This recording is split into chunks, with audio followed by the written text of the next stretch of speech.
Hello, everyone listening. This is the third episode of the Untitled FWA podcast. This is TGO, and I'm with Prodigy, the handler for Mike Parr in the FWA. Thank you. For joining. He's the third guest, and he's actually, when I was originally thought of this idea and it was getting off the ground, pretty high up on the list. And we're actually going to try something different. We've had two people on. For the first two, we're going to do just kind of a solo.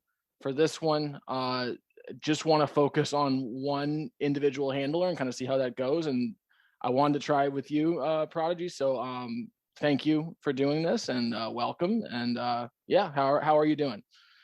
Yeah, I'm good. Thanks for having me. Always happy to give this a try, of course. Listened to the first two, enjoyed them. And if everyone hates it, we can just blame it on the fact it was just me on my own. So we can put it down to the format. So it's all good. Win-win. I wanted to ask how where's that accent? Oh, it's a weird combo. I'll give you that. Okay. It's predominantly, I believe, Irish, border north and south type. Okay. But I was born in Toronto and I lived there till I was 5 and moved over. And then I spent a number of years in England as well. So I don't think it's really stuck. And now I'm back in Toronto, so I'm losing it again.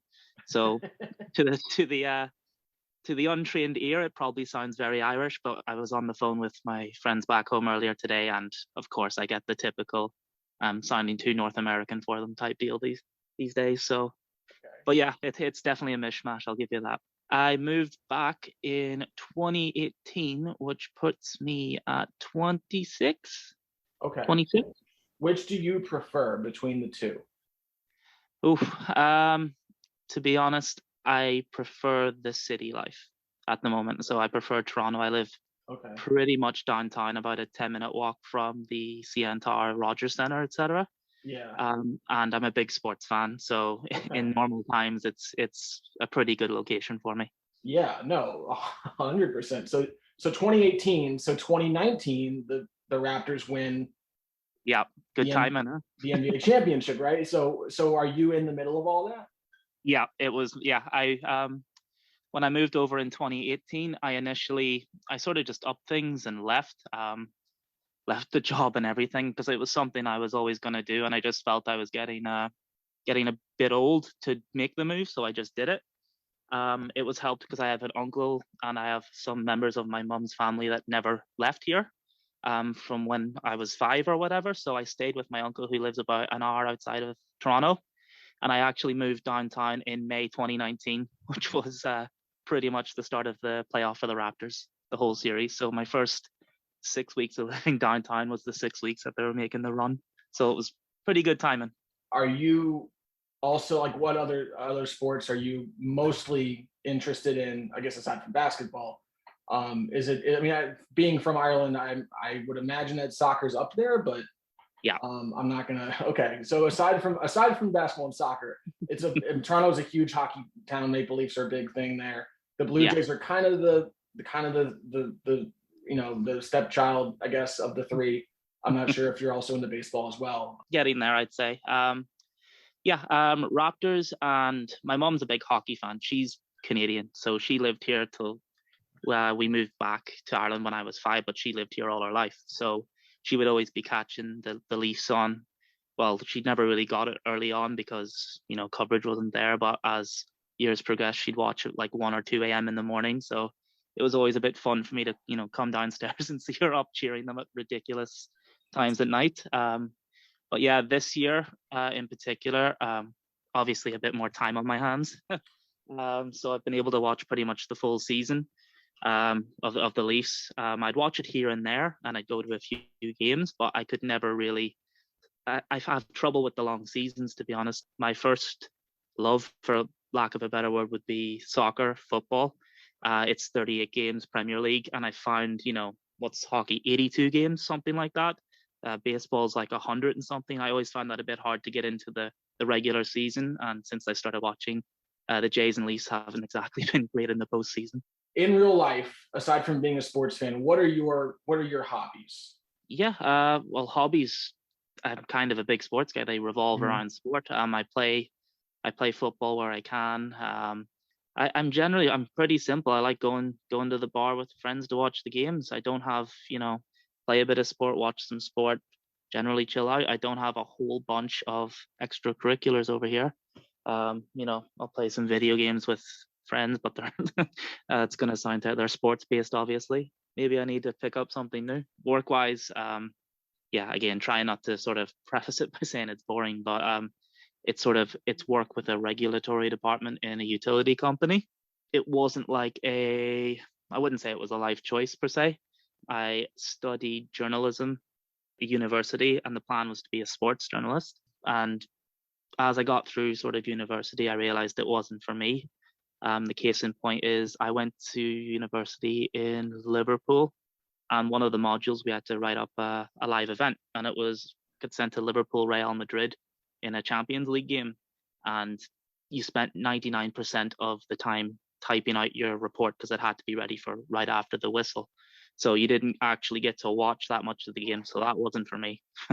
And then it was stressful. It took the fun out of it. Even though it was a great game, it was like 4-0, nothing changed. It ruined it. So I did teaching. I did a postgraduate in teaching, and then subbed for a year. And then it got to the point where I didn't have regular employment, had to move back to Ireland and work in finance for a couple of years before I binned it off and moved over to Canada. You're the another person in the FWA who's been on this podcast who has worked at some point in finance. And you and I had this tie of we both at one point had eyes on or worked in sports journalism. I graduated with a journalism degree, worked at newspapers, worked in sports journalism, not covering a Champions League final or match, but just covering like high school sports in like the southeast of the United States, which is all really just high school American football. But you're right, it does take the fun out of it when you have to literally have your story, your article filed like 10 minutes after the game ends. That I like the fact that you were kind of going for that and you wanted to be in sports journalism. Were you more hoping to do like the writing side, or did you want to be like in front of the camera? Did you have a preference? It was always writing for me. I was always good at it, which helps. But I typically some of the journalism we had to spend a year doing radio and TV, and that was a killer. Having to watch yourself or listen to yourself, it's like a form of slow torture for me. It's not fun. I don't like it either. No. It's like I get when actors kind of say, I never watch my own stuff back. I can never enjoy it. It's like, yeah, of course. It's like I could deliver a piece to camera perfectly. Everyone would be, oh, that's great. And I'd watch it and I'd just, grab the pillow, hide behind it. It's terrible. Okay. So let's go into specifically e-fetting, wrestling, role playing, and the Mike Parr character. How did you get into wrestling e-fetting? What was the start for you? It was my cousins. They're about 4.5 years older than me. So I was very young. I was probably, I want to say like it was very early 2000s, like 2001. Right around the time, I still don't think we had a computer in our house. Like that's what it was like in 2001 in Ireland. And we watched wrestling together every week. I think it was on Fridays over in Ireland, as opposed so the Raw and Nitro or whatever was on a Friday. It was telecast on a Friday. I used to go up there and watch it, and then they started telling me about this sort of game they were doing online, where they could pretend to be characters or whatever, and they had the more capable, they had a better way of sort of dealing with it. They were 13, 14 at the time, so they could obviously form more coherent sentences. Mm-hmm. But it just sounded like the coolest thing in the world to me. So that's how I first became aware of it, I'd say. And it was from that, it wasn't even like a typical sort of forum thing. I think the setup was, now I said I was about 9 at the time. So I think it was, wow. Yeah, like I didn't do much. I don't want it to sound, impressive. Like I probably had an idea or two and I could formulate maybe a paragraph. So I would give that to my cousin, and then those two would work on it, and then they would email it to some sort of central handler who would then email out a show every week. It was something basic like that. It was pretty much done through Yahoo Mail, I think. Oh my gosh, like a newsletter almost. Yeah, it's crazy when I think about it, to be honest. That's wild. How many how many EFEDs have you been part of? And if you can't count the number, that's fine. Oh no, it's not many, to be honest. Oh, okay. Yeah, if you count the first one, which I don't really count, I'd say it's 5 or 6 at most. Like I Okay. tend not to move around a lot. It takes a while for me to get engaged, and then if I sort of lose that engagement, it's not because I want to do it somewhere else. It's because I don't know, any other number of reasons. So yeah, it's a fairly low number for something I suppose I've been doing for what, 19, 20 years. But there's the longevity, which is awesome. I respect that a lot. As someone who has only been in one, I guess I've been in CWA, so two in 12 years or 13 years, whatever it is for me. I respect the fact that you've only been in like 5 or 6 over the course of 2 decades, basically. How did you? I think the story is that you either got recruited by Phenomenal or PAJ's handler or Eyes Insane's handler from I'm glad. you from LOW to FA to FWA. I believe that's the path, but you tell me, how did you find out about FWA? Yeah, I'm glad you tried to say Eyes' name instead of me. I was looking fear over that. But yeah, it was funny. It was the LOW. Yeah, it sort of trickled out towards the end. I sort of just left it. I think I might have been the world champ when it finished, like something, Yeah. and but I could be wrong. I just think I was. And I sort of I looked away for a number of months, and then I randomly just logged into the forums one day, and I had like a private message. It was oh, what was it? It was Eel, I think. Oh, That Eel. Okay. he had PN'd me a link to the forum in general, not specifically FWA. So the first thing I did, I looked in and I saw CWA, and I was like, the format was different to what I was used to. Like, I don't think they didn't show promos or something, did as far as I can remember. They didn't Um, know. so I was a bit oof, and then I navigated my way down. I just caught the second one, and yeah, that was my that was my first introduction to it. Awesome. Did you always use the Mike? Like, has the Mike Parr character always been kind of the character that you've used at most of the EFEDs you've been in, or Yeah, is yeah. okay? I'm very I don't consider myself particularly creative. That's in terms of like I look at an AON who can think of characters just like that and get into them. Like I'm not that type of person. He's Yeah, so very good. And I tend not to want to give him praise, as all he does is bash me on that Discord. But he is very good at it. But no, Mike Parr is pretty much it's based on my own name, obviously. Mhm. I say obviously, it's not obvious. It's based on my own name. And the first sort of version of him was he wasn't called the Prodigy.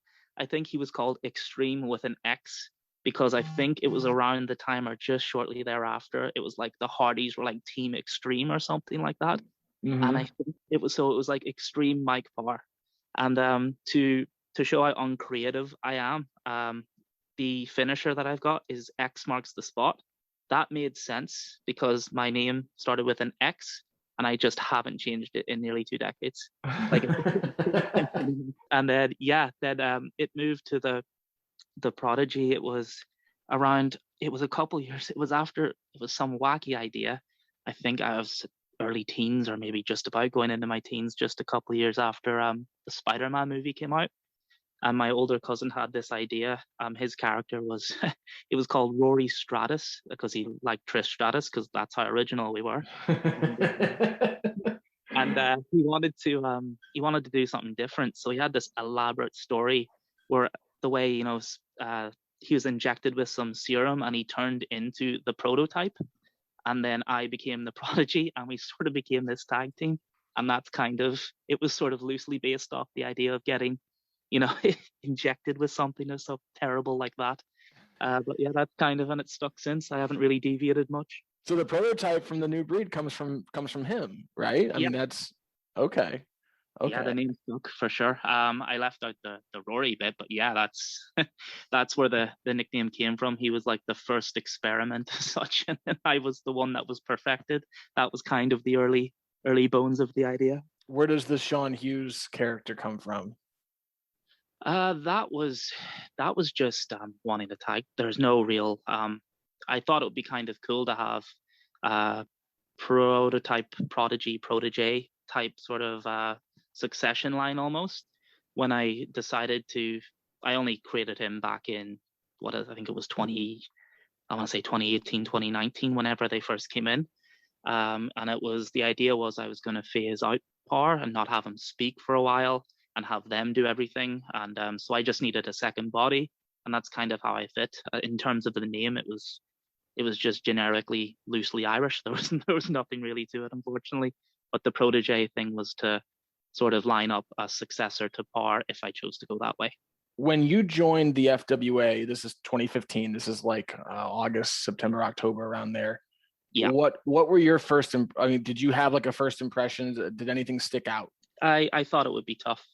I remember being very impressed with the standard of writing. Typically, I was pretty good at writing from a young age, hence the journalism and all of that stuff. And I was used to doing well because I didn't move around a lot. I tended to work my way to the top and sort of move over as a top guy.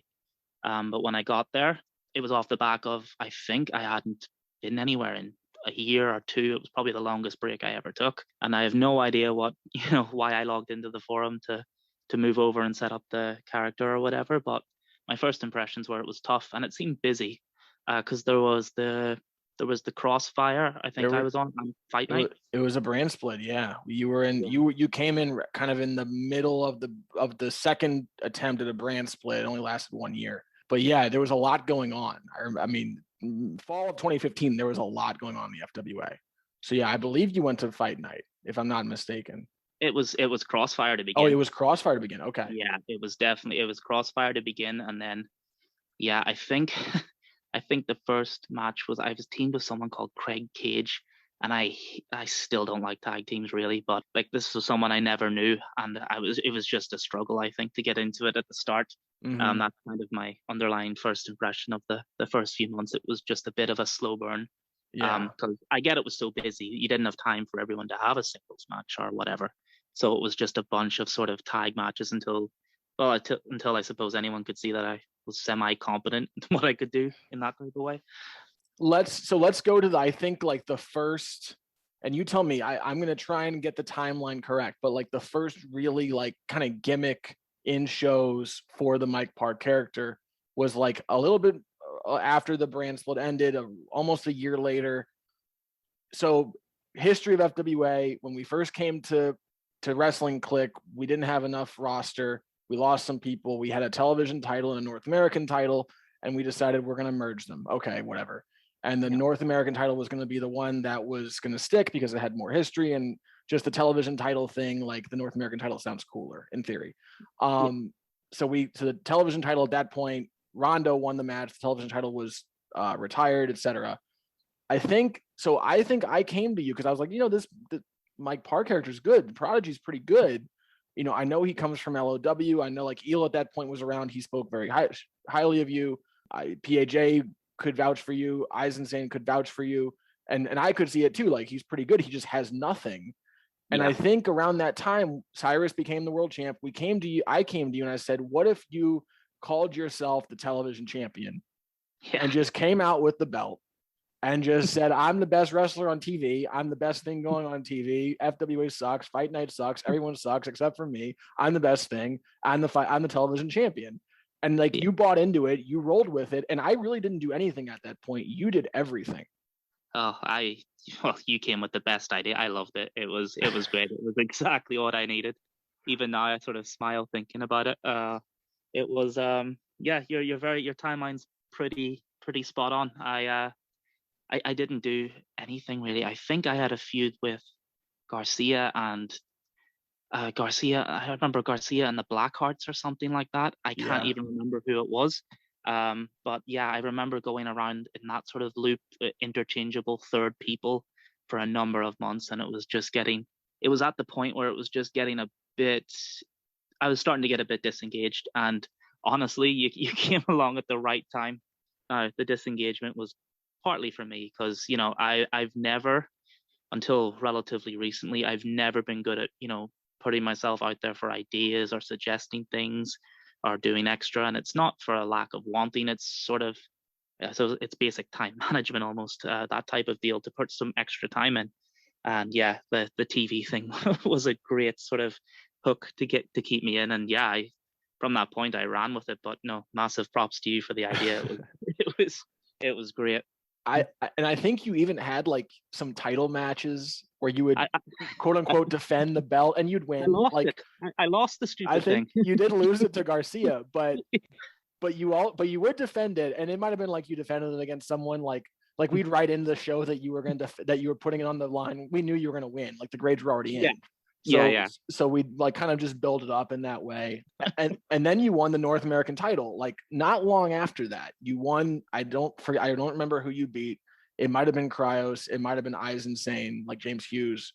But you won the North American title that same year, like a few months later. And this is what, so the TV angle, I forget about it sometimes. And that's why this tricks me into thinking you at one point won the X title, because I remember very vividly you went to Mile High that year, 2016. It was you, Bell, Eisenstein, and Cyrus was the champ. You went to Mile High and you were this close to winning. You were so freaking close. And so I wrote into the story, you were still the TV champ and you were also the North American champ. You were carrying around both belts.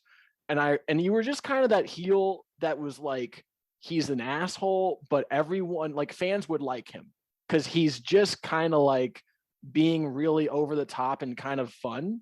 Like there's an energy to him. So I wrote it into that show where from the jump, after the pyrotechnics go out in the results, the crowd is just screaming triple champ.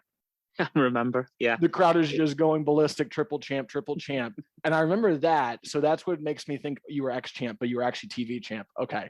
Yeah, no, I appreciate the extra on my list so every time you casually mention. do you remember that show and like the triple champ thing? And like really the show was basically Mike Parr is over. Like he is over with the crowd. He is over with this gimmick. Like he is hot. I don't know if you remember that at all. Well, vividly. Yeah, I do. Because, frankly, because then after I lost it about a year later, it was a bit of a pretty big lull. So I do remember that show. And I remember, as you say, the intro was right off the bat, the crowd were triple champ over and over. And it was great. It reminds me a bit of the way you write the toner chant, the way you sort of put triple chant in there. It was pretty cool. But yeah, no, the initial win, I think it was a triple threat, which was, it's funny because it was such a sort of long reign, but the triple threat was Thomas Jordan and Chris Kennedy, and Chris Kennedy was the champ. That's right. Yes. And I'm pretty sure he no-showed. So it wasn't. Yes. Yeah. So I can't really I don't want to get into an argument. I can't really hang my hat on it in my head, but let's not go there. But Mile High, I remember it. I remember thinking, I think I bought into the hype that you wrote. Like, I think I put in a fairly good promo, but I remember I think I got sucked into it reading the show that I was going to win. And I just remember being very disappointed I did. I remember being a little disappointed too, because I was kind of hopeful that, I mean, I can only give my grades, but I remember your promo was really good. I think I remember I graded you to win. And I remember when you didn't, I was still going to go with it. But if I'm a fan reading it, I would want you to win, and it would be a letdown to have you not. So I do kind of wish that like we had saved it for something. I don't know, but I still thought it was great. No, it was unbelievable, and again, that's a lot of credit to you for driving it. And I remember just looking at I was a bit disappointed, and then someone put up the grade averages, and it was like I think it was a tiebreaker. It was a tiebreaker. I think it was Shake commented under, and he made some comment that stuck with me. It was like, oh yeah, we needed a tiebreaker, but like no one graded Parr to win. And I'm like, oh, cheers, bud. Yeah, I needed that. Okay. But yeah, it was very close. It was a tiebreaker. Yeah, it was. You held the North American title for 454 days, which is a record that still stands. Does anything stick out from that title reign? And I'm like the triple champ, Mile High, close, almost win, obviously, is one thing. I don't know if anything else from a year plus does stick out. That's obviously the highlight. That was a few shows worth of build, like the TV champ into the NA champ and stuff. Like that's clearly standout. But I had fun. Like there wouldn't be one sort of great continual story. Like I had a few matches with Jean-Luc Watkins, who is that SS? I can't even remember. That is Yeah, SS. Yeah, yeah. yeah.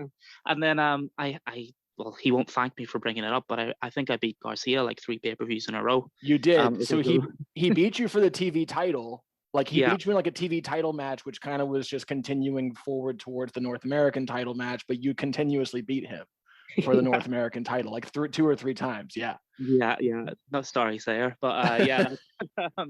But yeah, that was it. A lot of it was just sort of, and then I had the back in business match. I think there was like a 6-way match or something, and the winner faced me like a mystery opponent type deal. Mm-hmm. Yeah, it was a lot of it was fun. It was competitive, and I enjoy the competitive aspect of it. And I also kind of secretly on the low liked sort of being that sort of next tier guy.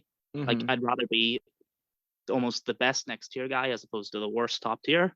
Mm-hmm. And at that point, even though I thought I was better, now that I look back, that was probably my max at that time. You know, Mm-hmm. and it probably helped me enjoy it more. That's awesome. I'm glad that you think of it that way, and instead of just being like, I want the bump up. I'm glad that you just enjoyed being at that spot on the card and in the roster. When you lost the title and you talked about this, that's 2017, for about a year, maybe even more.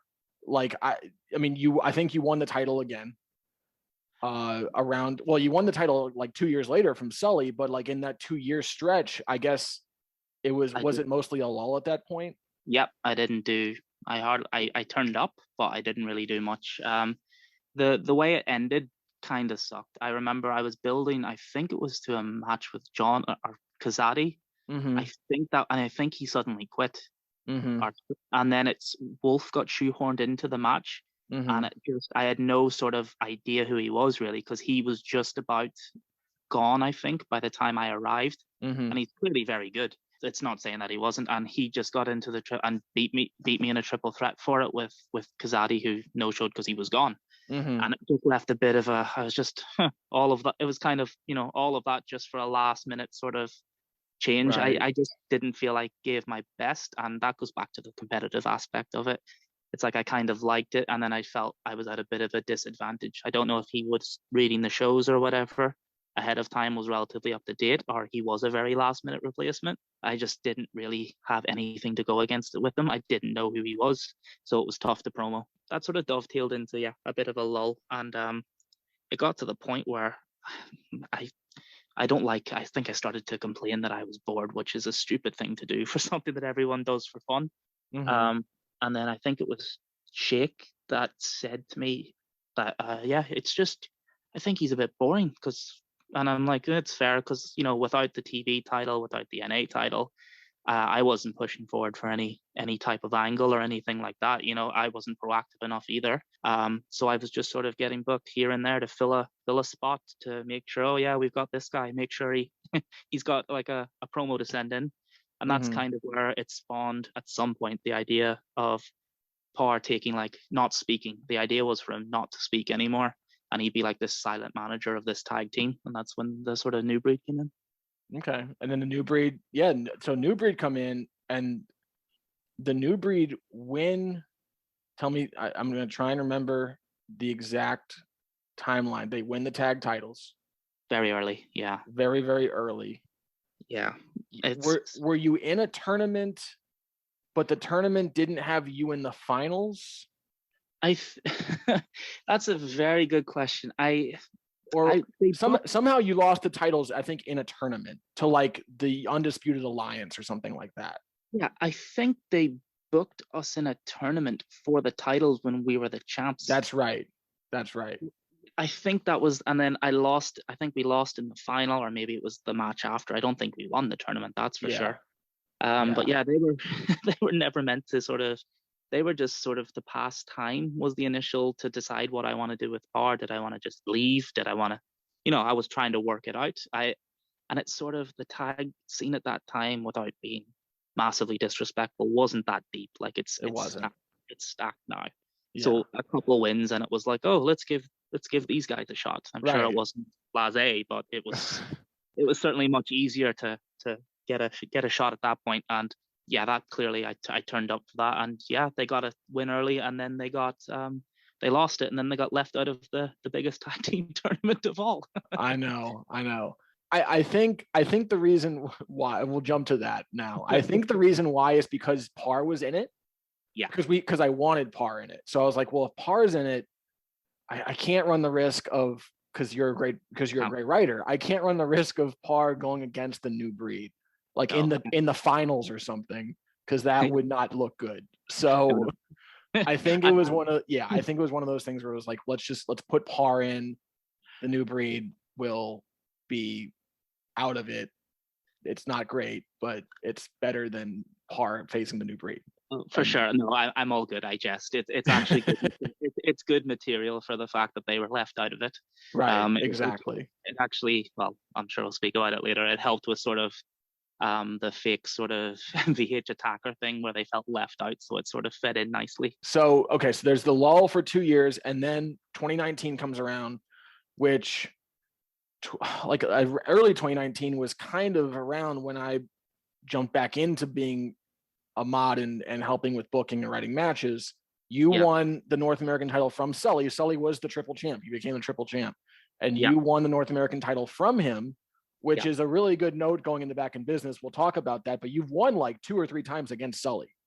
Yeah. You've also beaten Cyrus 2 or 3 times when he was world champ. I mean, you've beaten these guys when they're world champion at the top, like multiple times.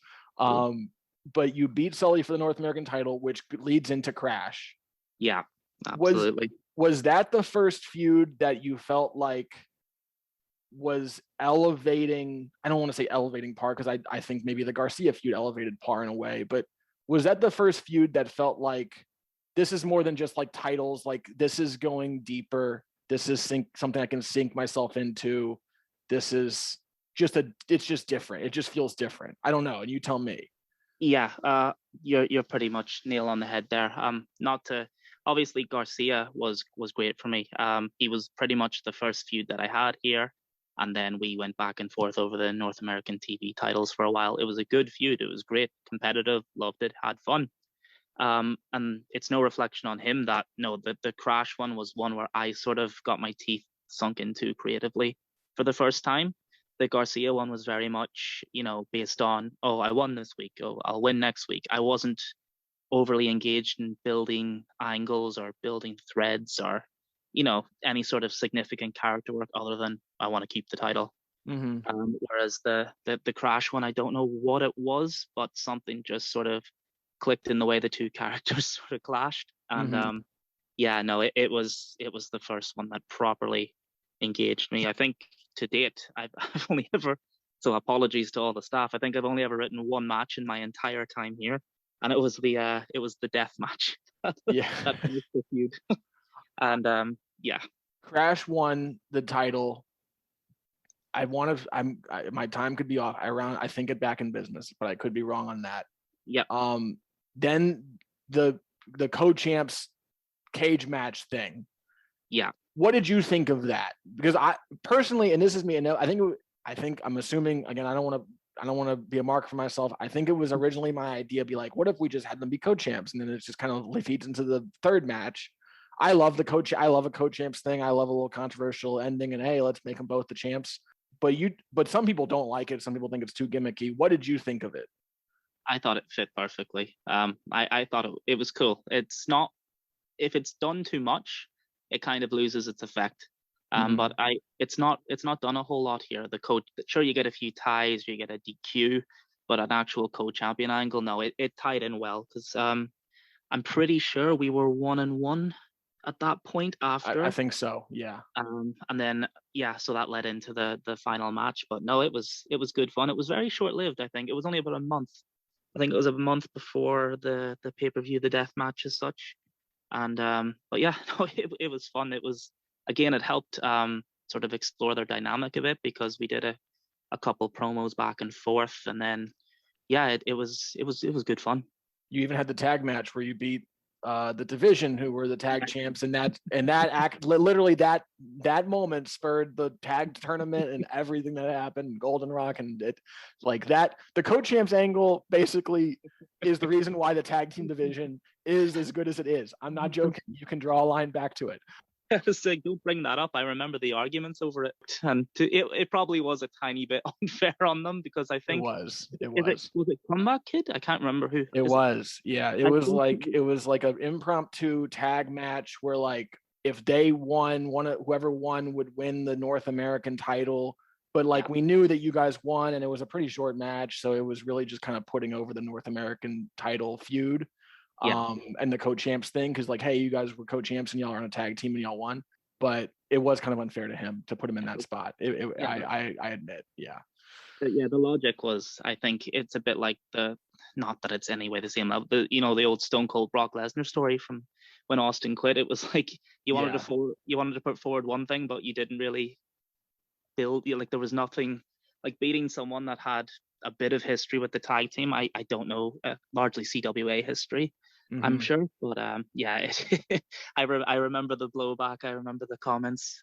Obviously, no Discord at the time, but the review section was interesting reading. and then the death match, which I didn't vote in the awards. I don't think I voted in the awards, but honestly, it should have won match. I mean, if it didn't win, I forget which match actually won match of the year.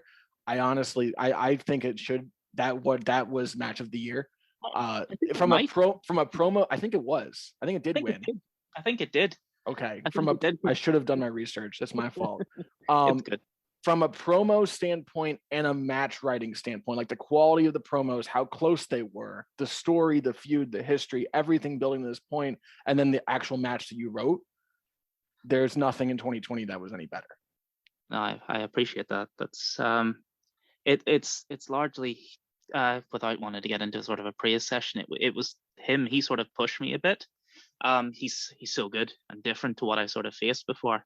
Obviously, like, Cyrus is great, and there's loads of great people I faced randomly, like Sulley's great, but he has a different type of style that I never really faced. I think Krash's style and like the style of a Sulley or a Cyrus in me is very different, and it was something that sort of made me start to sort of explore different boundaries with my writing and promos. So yeah, I largely credit him for that, because if he wasn't as stubbornly good as he is, I probably wouldn't have been able to reciprocate and produce something that was that close. And I feel like if the matches were like a 3-0 blow off for Krash or whatever, then it wouldn't be quite the good bookended story as it was. That what you just said about how he pushed your writing leads me to my next question. How has your writing changed since 2015 when you joined? Oh, it's massively different.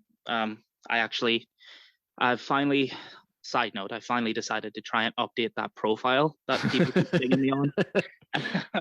So I've started to go through and gather the win-loss record to begin with, which is quite the task. I think I'm mid-2018 at the moment, and looking at some of the stuff, it's terrible. It's not terrible. It's different. It's different. Yeah, it's just like different. The scene setting, I was a promo guy, a dialogue guy. So, I would just do paragraph after paragraph, a bit.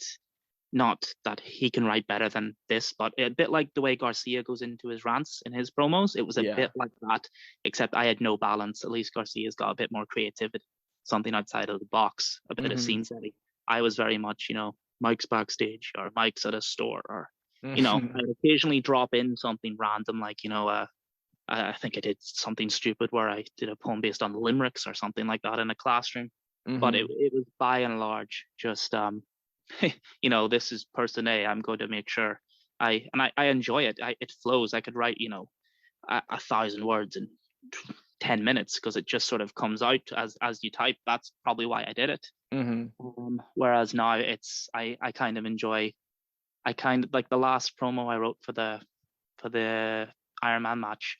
Like it was very much dialogue light until a tiny bit at the end, and that's kind of more of a style that I've begun to enjoy and experiment with. But I'm also kind of worried if I went back into the promo heavy style, that it would just sort of leave me in a corner that I couldn't there's nowhere really to go. There's nowhere creatively to move with that.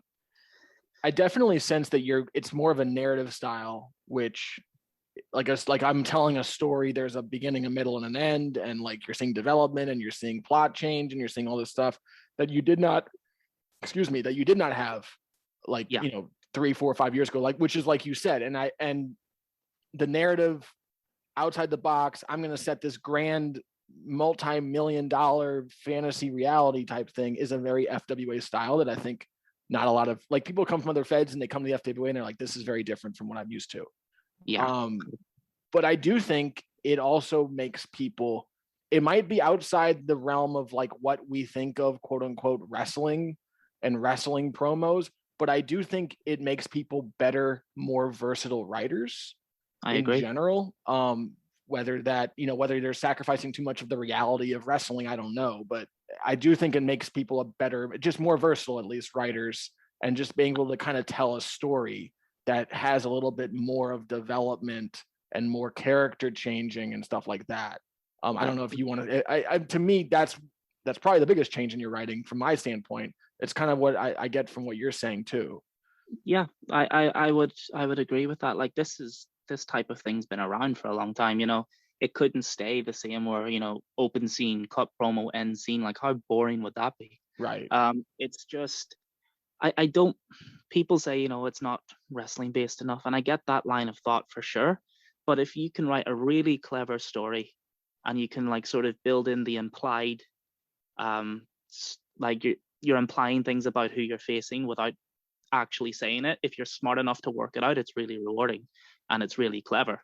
Like there was one of them that I'll come back to it if I remember it, but I feel like the time of just all the time promo heavy dialogue is kind of passing by. I get there's probably more of a mix needed, and I get that style probably alienates some people, but for sure, the thing I enjoy most is that you can pretty much, it's carte blanche every week, depending on who you're facing, depending on what you want to do, what you want to talk about, and sort of sitting down to start writing like that Jumanji thing I started writing. Right. Like, that wasn't the plan. I think I was sitting there listening. I was watching something on YouTube and like an advert with The Rock came on, and I just thought of Jumanji. Like, there was no foresight, and I thought this will be fun. Like, and I kind of enjoy that, and I kind of enjoy trying to be a bit clever and weaving things in, and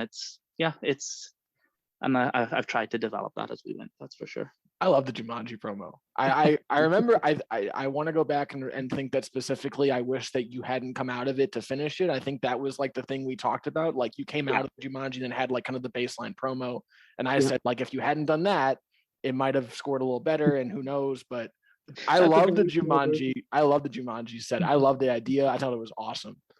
Thank you. It's a very small sort of example of the debate that I'm sort of talking about. Right. I was mid Jumanji and I thought, I don't know if this is going to score. I don't know if people are going to get it. So I dovetail back to your standard promo. Right. Like, it's really the conversation we're having. That's where the mindset went. Plus the fact I thought to give that end to Jumanji justice, I think it would have been another, 4,000 words at least, and it was already bordering 4.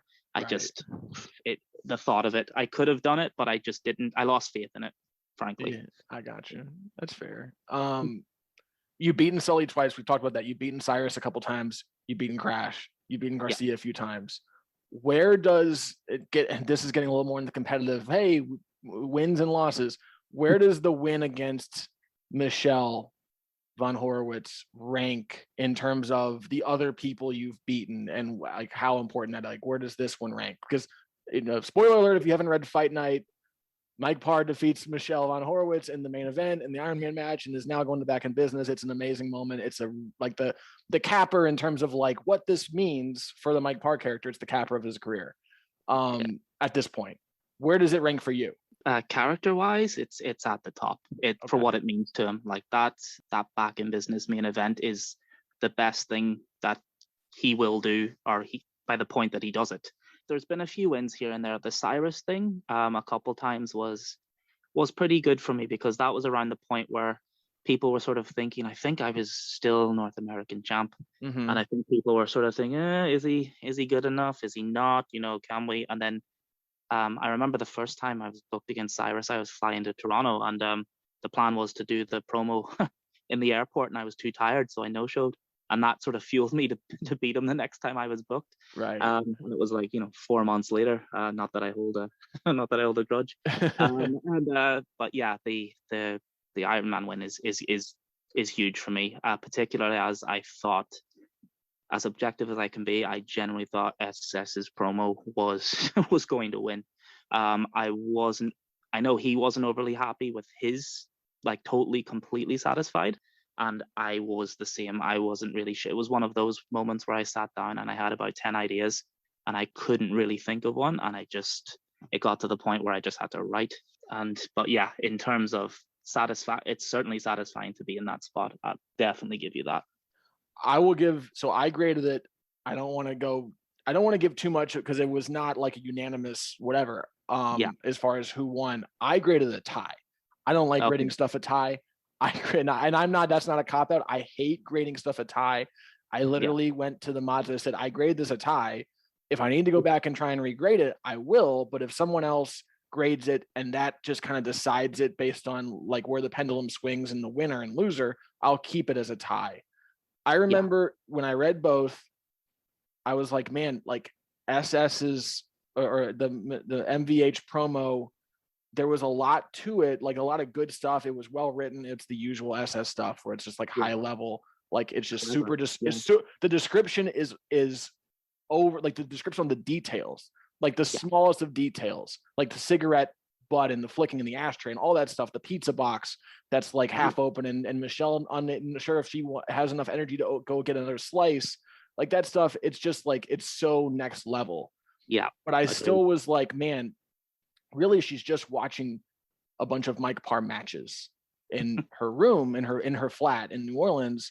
Like, as far as like the setting and the just kind of the world that she's in, like it's creative.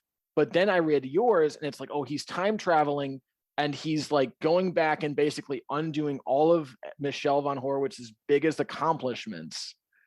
Yeah. And just taking all of that away and how much of a bastard he is. Oh my God. And it's creative. And it's just like, to me, and again, I'm going to say this, and this is not a knock on SS. It was almost like your idea had more effort behind it. That's just me subjective speaking. No, for sure. I will say I did not like you breaking up the promo with pictures. And that's just a personal preference. That's just me. Like, I just think like, okay, I'd rather just him describe it. What am I looking at in words? But so from that like presentation standpoint, like I that kind of brought it back a couple points, but I still felt like, and I was still happy with the result because I was like, you know what? I feel like from the two promos, if I looked at the two promos objectively, there's just more. I hate to say this because like it almost seems to sound like SS didn't try. I don't think that's true. I think SS tried very hard. I felt like your promo just kind of had a little bit more of whatever it needed to be in it, like just more of an effort in it and more of like I'm gonna freaking go for this all the way. I needed to. Like it's the same thing when I was facing Krash. Like we all know how good a writer he is, and SS that is, and you sort of, not that it's predictable, you know what you're going to get. It's going to be very high level. It's going to be very clever. It's going to like weave a lot of elements together. You're going to have to think about it. And I think I probably appreciate it more than potentially some people that might grade it because I'm personally invested in my character's aspect of what he's writing, if that makes sense. Like I feel like, which is also conversely the worry with my one where I was going back and, ruining her best moments and stuff. Like if a man, whoever was grading it, didn't bother to sort of look up what, she'd done before or didn't have a clue, it would look really weird to him. So it's kind of, that's where I was worried about. No, it's it's a tough one. Like I don't envy anyone having to grade that, and the writing's always brilliant. And I loved the MBH moment for that show, and that makes me even more happy that I actually won. and maybe you know, and that's the competitive aspect. I don't mean it to sound, you know, smug or grim or anything. It's just you put a bit of effort and a bit of time into something, and to actually get somewhere and something it's another hook. Like if Parr lost that, I know where he was going to go, Mm-hmm. and I know that was going to be, I don't know how long term that would have been post back in business, but you know, where do you really go from there? Because while the Krash feud was great, he lost. The tag tournament run was good, but he didn't win. Mm-hmm. And then the MBH thing, he lost. Like or he would have lost the overall. You know, it's a bit much to come back from. So that was kind of what I was worried. To give everyone a bit of a spoiler, what you're saying, like you knew where Mike Parr was going to go. I don't mind talking about this. Sure. If Mike Parr was to lose that match, he would have lost because Gerald Grayson somehow got involved. And I'm not really sure of exactly like the specifics and the semantics of how Gerald Grayson gets involved, because Gerald Grayson's a face, so he can't just come out and just like be an asshole to Mike Parr and cost it, right? He has to like almost kind of inadvertently be there, which kind of calls back to when Mike Parr eliminated Gerald Grayson from Carnal Contendership. That whole little footnote there, just kind of how Gerald Grayson fits into this feud for basically the last 9-10 months, right? The seeds were planted, yeah, with the new breed as well, and the little interactions. He had both ways to go, yeah. Exactly. So Gerald Grayson costing Mike Parr this match, costing Mike Parr the spot in the Golden Opportunity chamber match, would have led to Gerald Grayson versus Mike Parr at Back in Business, which would have been a really, really fun match and a really, really good story. And I know you said, like, you told me, like, you're pretty excited by that. Like, that's a cool idea. Yeah, I would really look forward to it. I feel I don't know. I think something was announced for him, but I felt really bad. He's in the Untitled tournament. Like, he was kind of put in something that was a mod thing. Like, we got 4 guys. We need something for the Untitled. These are 4 guys that are really, really good, and they're all actually the past X champs, so it makes sense, right? Yeah, no, absolutely. And I'm glad he's got something to get his teeth into in terms of that, because I felt, whilst I was obviously happy to be the spot I was in, and I'd prefer it from a selfish point of view for the character, because that's something he's been shooting for what, 6 years. I felt genuinely really bad that might have left him on the side. But yeah, no, it's shaping up all right. That's for sure. How do you feel about the idea of a brand split? And you came in to the FWA in the middle of a brand split, so you didn't see the draft, you didn't see like the massive roster and how the roster was overflowing before that. Yeah. How do you feel about it now? I think it's on the edge. I think it's very close. If it was down to me, I wouldn't have done a hard split yet. Because even that last fight night, the New Orleans one, like, I think it was 16 promos, and I don't want to rehash what a couple others have said previously on here, but I felt there were some valid points. Like, 16 promos, so you're going to get 8 per show. It's very touch and go in terms of numbers in my head, but I could be wrong. I'm not counting the full roster size. The way it works with the smaller shows grouping to a bigger show, yeah, I think that kind of works for where we are at the minute. But at the same time, a brand split's something different, and it's exciting. So I'll fully embrace it, obviously. And it's more of we'll see where we go. I worry that this is not to use the WrestleMania type comparison, but it's the busiest type of year. Like, you've got the likes of Kennedy coming back for a match. I'm worried that there's going to be a natural dip where the likes of Kennedy will drop off, and then maybe a couple others we don't expect. And then where do we end up? Do we have to revert back quickly? That type of deal. But I'm all for it. I like the setup. I like the 2 mod teams. I like the floating mod, or whatever it is you're going to be. Yeah. I like the idea of the titles not being overwhelming in each place. It's just, I think the numbers in terms of promos each week are very tight in my view. Okay. All fair points. All extremely, extremely valid points, and my fear too. Yeah. I think the only thing that I have to say to that, and it's not really anything rooted in any factual stuff, is I think we have to try, for the sake of someone like Sauce X and Caden Knox and Marcus McLean and guys in the undercard. I agree. There's a lot more that could be done with those. I totally agree. Like the fight night, the last one was a great show. It was huge, but you couldn't have that every week. So right. I love the way I say I don't agree with the brand split, but at the same time, I don't really think of an alternative, because that type of show every week is not going to work either. Right. That's too much of the other way. So yeah, maybe you've got better foresight than I do. No, it could fall flat on its face, and we would have to like go back to one show, and if the roster was still too big, we'd have to like have a smaller show, like Sunday Night Heat-esque type show. But the problem with that is people don't like being on the Sunday Night Heat show, right? So they think it's like a demotion. What, you've been at this for 6 years, at least in the FWA. You've been at the FWA side for 6 years, which is on the lengthier side of like runs. And we've talked about that, like how you say, like, I don't jump around, I like to stick with it. It's on the lengthier side of runs, even for people who've like won the world title. Like, not a lot of people, even people who are successful, quote unquote, in the FWA, as like with like title reigns and winning and whatnot and storylines, like they don't stick around for 6 years.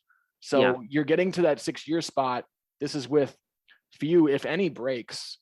And by breaks, I mean like just like mini breaks, like the character's still there, but you're just like taking a small break, maybe because you need, like, you're burnt out or whatnot. I don't even know if that happened, but I know that you've consistently just been on the roster for 6 years. Do you have an ultimate goal to reach before you say, all right, I'm satisfied with what I did with the Mike Parr character in FWA? Yeah. Well, yes and no. The main event of Back in Business was one. You got it. Yeah, definitely one. Apart from last year, I think the matches I had at that were pretty, not lame, that's the wrong word, but I think it was James Hughes, Eyes. I think it was him twice when he wasn't really engaged, and then I think it was a no-show another year, and then I had like the gauntlet thing with the NA title. I never really had a good, solid story leading into that. That was kind of number one. Okay. Number two, I need to win more. I need to get more accolades for him. That's kind of on the list from a character point of view, of course. Like, I want him, like, he's 3-time North American or whatever, but that's it. Like, there's not even an X, there's not a tag, there's not a world. It just, for someone that's been around so long, you'd think he would have fluked into one somewhere. From a personal point of view, as long as I continue to enjoy writing and I continue to develop, that's like, I study journalism. I always enjoyed some form of writing, and as long as I'm sort of creatively invested in it, that's kind of my own personal goal with it, to try and try different things, try different styles, sort of keep my brain engaged with that part, because real life's kind of not dull, but it doesn't engage that part of your brain like when you're working, that type of thing. And I suppose the last sort of in-character one would be, I want a long feud, like that'll be remembered for a while. Kind of, and maybe one that elevates someone at the end. Okay. So that's kind of, so if I am gonna go, whenever it is, I'd like to sort of build to something that'll sort of help someone else, like, that you wouldn't expect. That's the type of thing, not like a pass the torch, because that's really arrogant to say, but I mean someone that's maybe not had the chance to even sort of go to NA or world level-ish, and I don't even consider I'm getting to world level-ish, but I wouldn't say I'm there yet. But someone that's maybe, a bit further down the card, that shows a lot of potential, that we can get into a feud, showcase them, and then maybe that's the point where he steps out and does take a break, because at some point he probably will need a break. That's commendable to say. That's the wanting to give back and help someone else take a step up is a big thing that I like to do with the golden character. So having someone else say that, or hearing someone else say that, I very much respect that. It's very important to have people do that, because it's just like wrestling, right? Like, that the lifeblood is giving back. And when you get to the top, helping someone else look good, getting to the top as well, right? So letting them know what it's like, not that the lower down the cardish is bad, but letting them know what it's like to be heavily invested into an angle, get your teeth into something, that type of thing. Like, that's like the 2016 Mile High, whenever that sort of was the hook of the the sort of carrot that was dangled, for lack of a better term, and that's kind of the hook that makes you think, that's what I want to do each week. I want to promo with that lot. I want to be invested in that way. So that's kind of the idea. a lot of these goals maybe developed over time because, like you said, you didn't have like that really like signature back in business moment or that big back in business feud, then the back in business main event and stuff like that. A lot of these goals, I imagine, were not the same when you first joined. When you first joined, what was the goal? Just I want to have fun, which is very, very, very like legit and commendable, and like definitely a good goal to have. Like everyone should have fun doing this. Yeah, for sure. It's like when I came into it, as I say, it was probably the only steady actual switch mind off break I ever had from when I first got engaged at a really young age. So it was to have fun with it too, because I was in working for a bank at that point. So it's the same type of thing. I wasn't getting any sort of creative ideas out. I wasn't utilizing that part of my mind. I wasn't writing. I like writing, because if you don't like writing, I don't think you'd be very good at this. Right. So it was to use that part of my skill set was my initial goal. And then I'm very competitive by nature. So as I got more into it and got a bit better, and the fact that the level was very high, that sort of was the hook that kept me in there. And then I suppose I should add another goal that I just thought of, was to win another damn pay-per-view match at some point. I haven't won one since back in business 13 or 12. Like, it's been so long. It's nuts. I mean, you can win this one, and that's a good one to win, right? I was just double checking it with my record. I was thinking, surely with Krash in the tag tournament or whatever, which was super amount of fun, but surely in there somewhere we won. But no, we went out of the winners bracket at one pay-per-view and out of the Retribution in the second. Ridiculous. Your curse of the pay-per-view thing kept Krash from winning the tag titles. Oh, I'm just kidding. I'm messing. Your tag time. I mean, the Krash and Parr dynamic was. This is getting a little off topic from like my questions. The Krash and Parr dynamic in the tag tournament was like one of my favorite things. And the fact that we also like had the whole mystery attacker thing that happened beforehand, and we all knew like what was going on in building, but no one else did. And meanwhile, Parr's like being this face and kind of like forming a friendship with Krash, was very, very fun. It was the most fun year I've had in the place, to be honest. Like the Krash thing, like going from the feud where, as I say, he challenged us to actually working with him, and creatively he's so good. Like it's just so much fun. And then obviously having the MVH thing brewing in the background, and then AON trying to steal my feud with her. But yeah, no, it was a lot of fun, and yeah, to build him up as the face, to slowly turn him, just to hit them with the sucker punch at the end. No, I really enjoyable. All right, top 3 writers, top 3 characters. You have to exclude me. Since you asked me to do this, I've literally been thinking about it, and I've gone through so many options. I've just decided to stop thinking about it and sort of say what comes to my head when you ask. So go for it. So writers, the top 3 writers, I think SS, Krash, and John. Okay. I think they're all like, I've spoke a lot about, Krash and SS. John's such a good writer. I think he writes in a way that might not necessarily grade well sometimes. This is true. This is very true. Yeah. But that doesn't detract. I enjoy him. I would have had him in the top 7 of the Contendership. I always enjoy reading it. Just almost sometimes for the for the cheek of what he writes. Like in a way, it's like, oh, did he actually go there? Like it's really enjoyable. Like I asked the same question. Did he actually go there? I've got quite of a dark sense of humor, so that feeds into that side of me quite well. Yeah. So I really enjoy his stuff. Characters, Toner's great.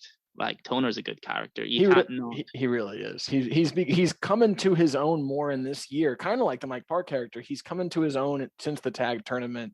And in the last year, really, Parr's been building since he won the North American title from Sulley and had the whole feud with Krash. But Toner in the past year he's been in the tag tournament, but as an individual, even though he's in a tag team, as an individual character, he has done more work in development than arguably anyone on the roster.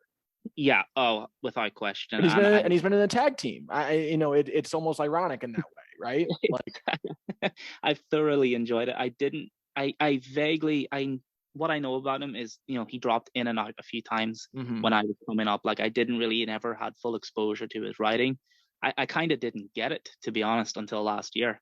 But then the consistent sort of staying around, I've grown accustomed to it, and it's so enjoyable he's such a good character to just to have around the place. The other one I really like is Ramon, actually, or whatever. He's great. He's an awesome character. I mean, Sean will say this. I can see it. He has the Shawn Michaels vibe. Yeah. He just kind of comes out, and maybe it's the way that I write him in results, or maybe it's the way that Sean writes him in promos. I don't know, but he just kind of comes out. He's got the leather jacket on, sunglasses on, long hair, and you just like when you picture a person coming out like that, he just looks cool. Like in your eye, he looks cool, right? Yeah. I don't know how else to explain it.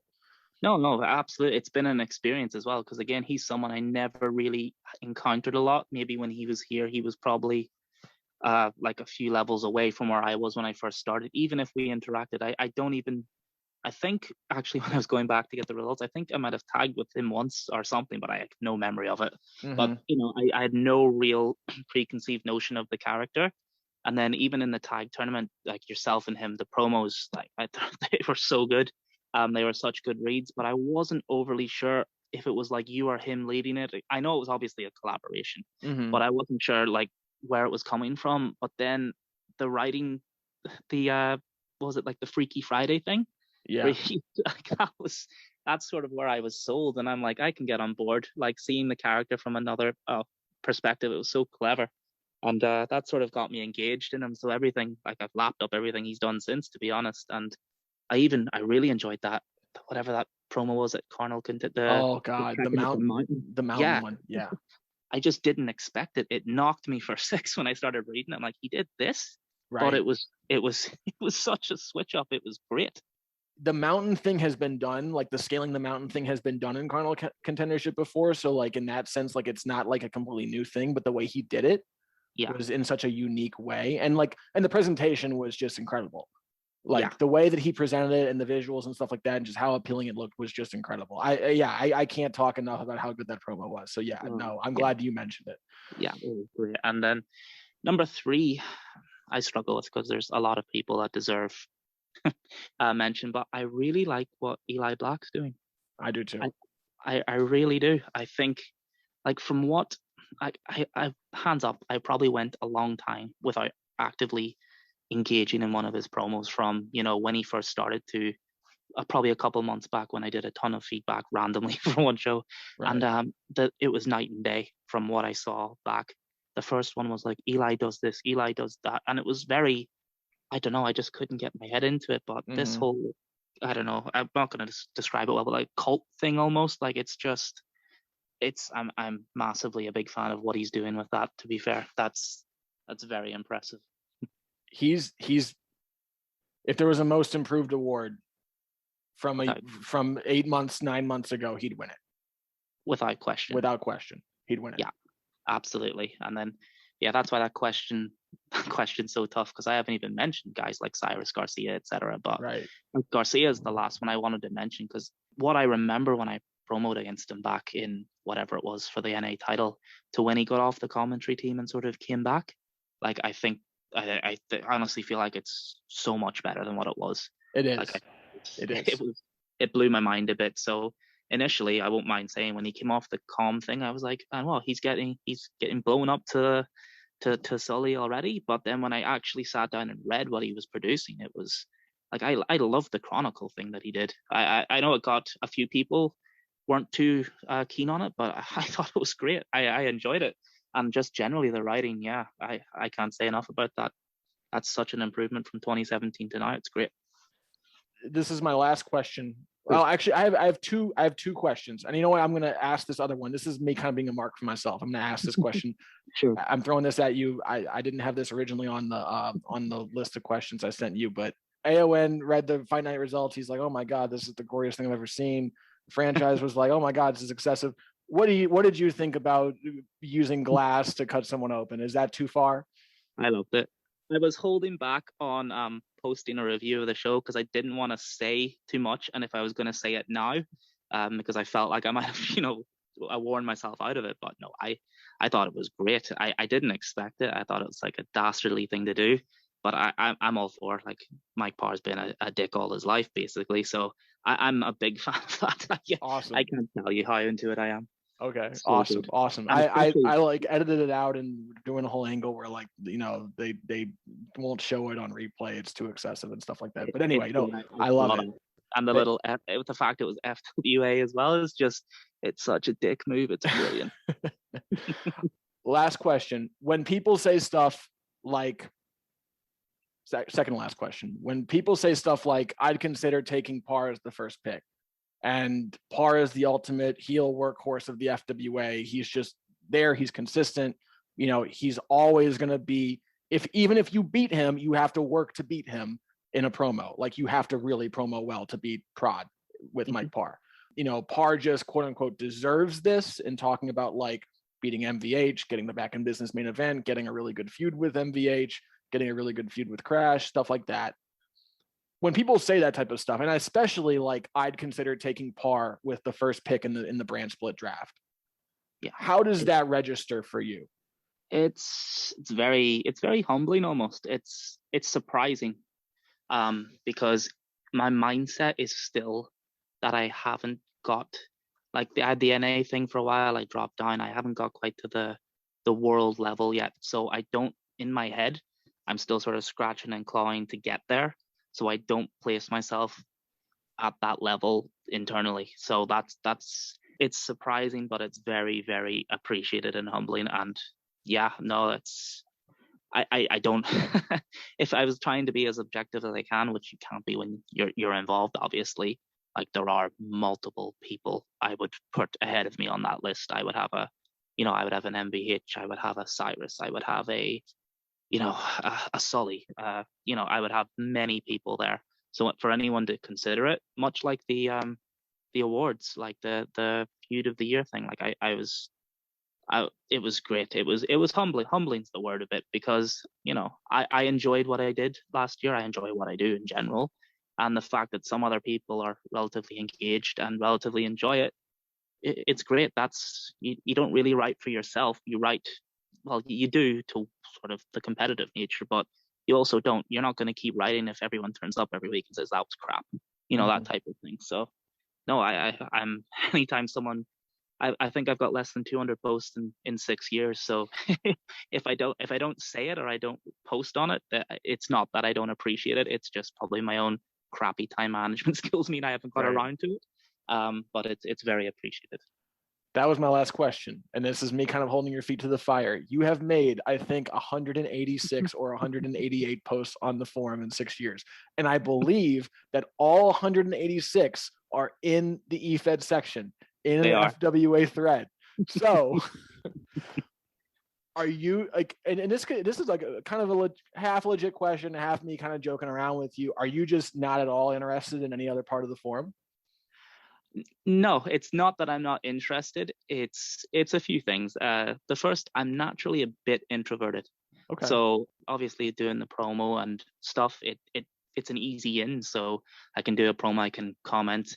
The Discord thing, I'll pop up occasionally and comment. A lot of it is my own, because I've got like a circle of friends here with I watch the games with and things. But a lot of my interactions as they stand are with like my friends from Ireland or England or whatever. And that's pretty much, on my phone, in a WhatsApp group, in a Facebook Messenger group with tons of other people. And that's kind of where I get my, I'll work, and on the way home, I'll be messaging them back and forth.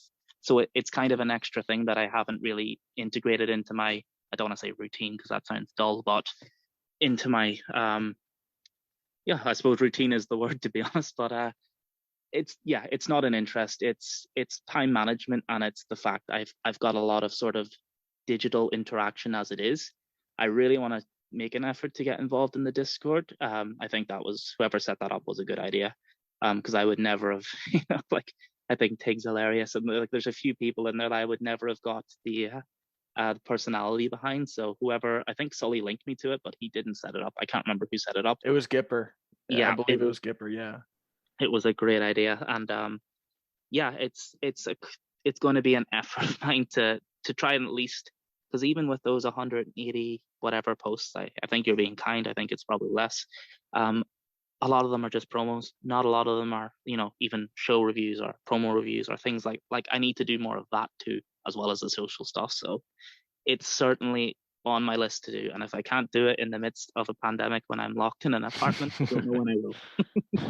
Ah, man, thank you for doing this. I'm serious. No. Thank you for taking part of your Friday night out of your Friday night. I know that we're in a pandemic. I know that we're in a lockdown. I know that, Canada is a lot more stringent still, and Toronto's more stringent than the United States, but still, it's Friday night. Like, you could be doing a lot of other stuff. So it's a pleasure, to be honest. It's nice to actually, I don't think I've spoken out loud about an EFED in probably 10 years, if not more.